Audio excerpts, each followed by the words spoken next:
It's your favorite mindset coach, Nay, and I help people work towards becoming the best version of themselves. So today we are going to talk about how to stop overthinking and starting to trust your intuition more. So what does that mean, right? So I don't know about you guys, but I know with me, I struggled a lot with overthinking, and I'm not going to lie, I'm not a master at not doing it anymore, but I definitely have better control over it. And today I am going to teach you guys how you can too, if you choose to. I'm going to basically break down some different things that you guys can try, kind of explain to you why I'm recommending those things, how they are impactful for you, and hopefully as you slowly implement those things, you will be able to start seeing the change. Now, one thing that I want to go ahead and start talking about is intuition. It's not something that I personally think is talked about enough. You know, some people typically lose sight of that. Some people call it different things, so they might not be familiar with the word. A lot of people call it your gut feeling. A lot of people say things like trust your vibes.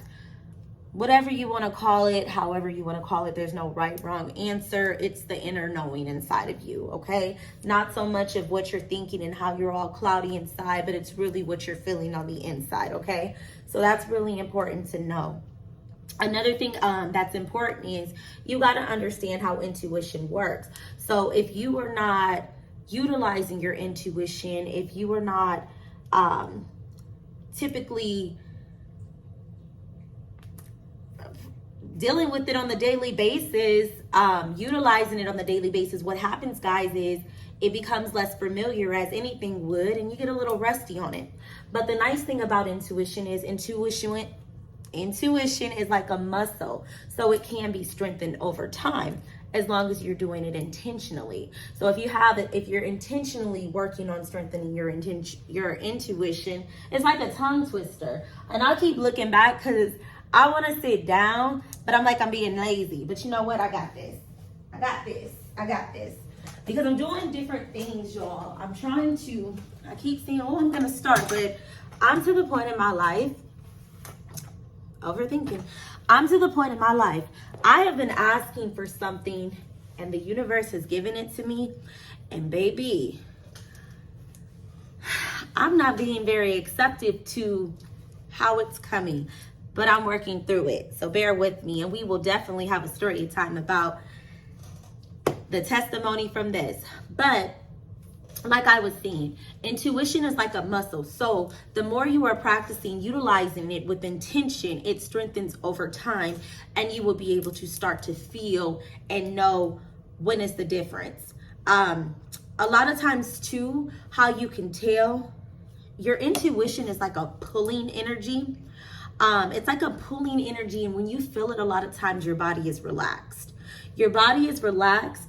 Like with me, I get a lot of times like an excitement, a knowing.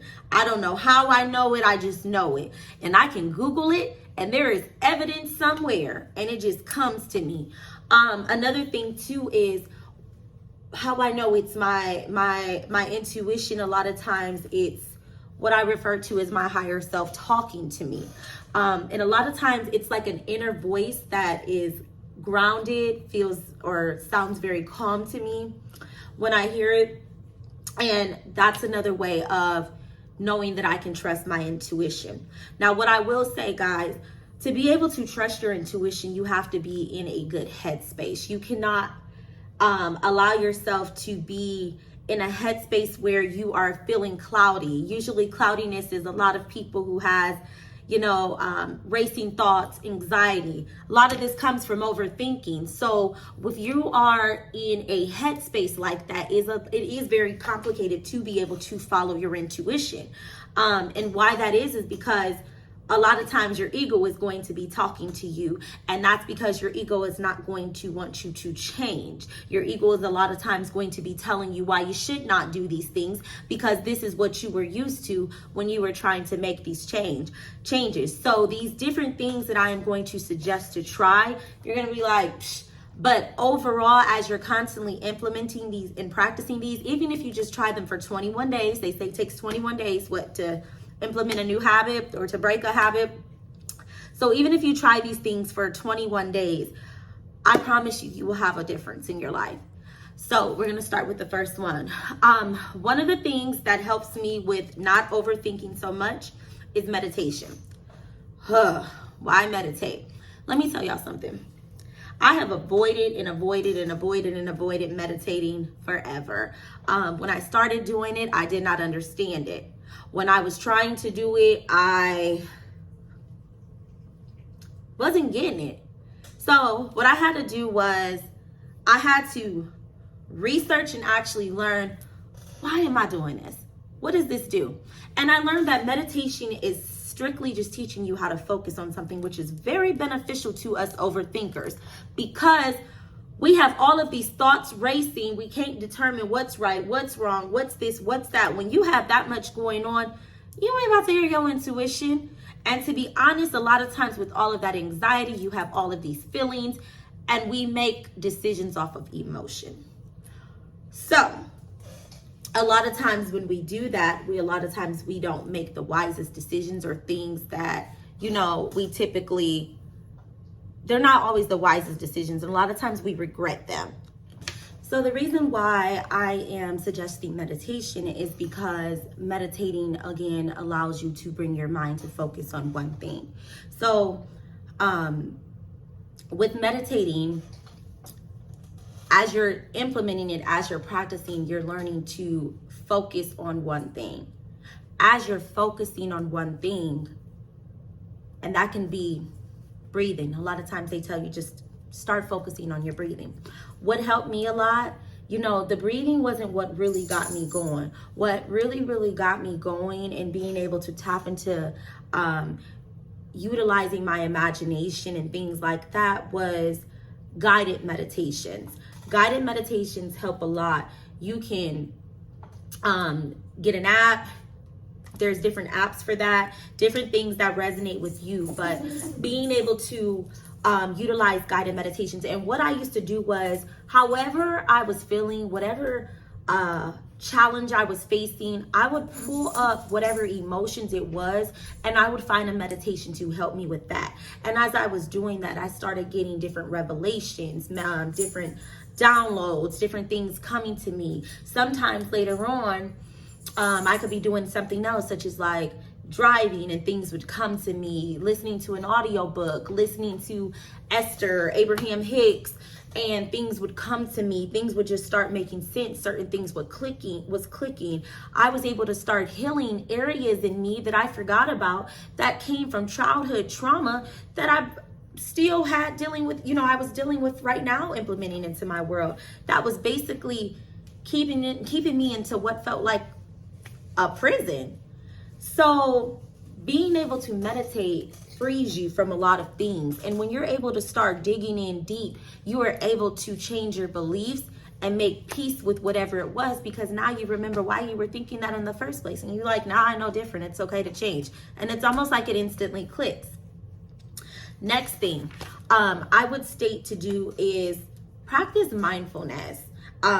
Just being aware of the moment, being conscious of what's going on, to inner and outer experiences. How am I feeling about this right now? How is this person perceiving things? How are they responding? Not taking things personal.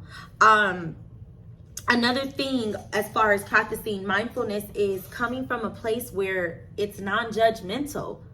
You're not judging this individual about what they're doing, because that everyone has a story and we all have our stuff. So coming from a non-judgmental place and actually trying to understand a perception, different culture views, things that are different, just because you don't get them doesn't necessarily mean that they're not true. May not be your truth, could become your truth, but that does not mean that it is not truth for someone else. So coming from a place of not being non-judgmental. Another way to practice mindfulness is not being so reactive. They say life is 10% of what happens to us, and 90% is how we react to it. That's powerful. Some of us believe that life is happening to us. A lot of people that believe that, I mean, I was one of those. We have a lot of anxiety. We have a lot of different negative emotions and things that we face. And some people truly believe that life is working for us. Some people feel like it's working in a way to help us get closer to our purpose. It just really depends on how you choose to look at things. It's all about mindset. Last but not least, because I don't want to make this video too long, is allow yourself to be able to feel. Allow yourself to be able to feel. Empathic people especially are very highly sensitive. When you start meditating and getting in the moment, you're able to start feeling energy. If you do not know how already, you were able to start feeling different energies. And when you were able to feel, you're starting to become more aware of different things. You'll get so good to the point where people don't have to use their words. They can simply, you can feel them, because then you'll be able to read their emotions. Then you'll be able to feel the energy. And you know, it takes some time, you know, to start really getting things right. But the more that you become in tune to yourself, you will be able to perceive things and connect with people differently, because we are all connected. So instead of looking at us as separated beings, look at us as all connected in a sense, to a certain degree. That's why it's important not to be non-judgmental, not reactive. But it's easier said than done, because we're conditioned to all of these different beliefs and things, and different things based off of our experience. It's not an overnight transition. It is a constant journey. But these are some of the ways that these are some of the things that I have implemented into my life that has helped me tremendously in a sense that my friends have noticed it, my family has noticed it. I have been able to put some of these things in, and I feel better. My life is better. I don't have a lot of bad days anymore. Now, don't get me wrong, stuff does happen, but I'm able to have more control. And when you have more control, you have less resistance, and you're not just spiraling and manifesting all of that. You're not self-destructing yourself.